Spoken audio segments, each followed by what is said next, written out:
এখন হচ্ছে ইফতারির 10 মিনিট আগে। এখন তো বাসায় কোনো লেবু নাই, এই কারণে ভাবলাম লেবু পাবো। এখন দেখি কয়টা লেবু আছে।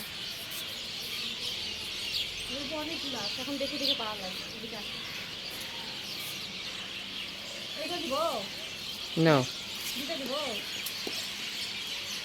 পড়ে যাচ্ছে।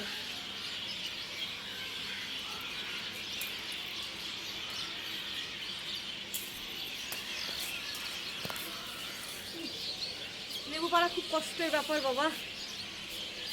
এই যে লেবু, এই যে এই যে লেবু, আর লেবু পাড়তে আমার এটা একদম কাটে গেছে। রক্ত বেরোয় না, রক্ত বেরোলে নষ্ট হয়ে যেত।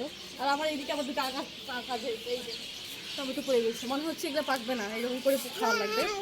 এই যে দুটো টমেটো আর দুটো লেবু এখন হচ্ছে আমাদের ইফতারির জন্য, এগুলোই পারফেক্ট। তো এই যে দেখছি বাসার নিজের গাছ থেকে লেবু পাড়া, এই শান্তিটা আসলে কোথাও পাওয়া যাবে না। আম্মু হয় না লেবু, চলো। আর এখানে একটু এক টুকরা দিয়ে অনেক রস পাওয়া যায়, সেটা হচ্ছে আমাদের 4 দিন হবে এই লেবুটা। তো কে নেবেন অবশ্যই কমেন্ট করবেন।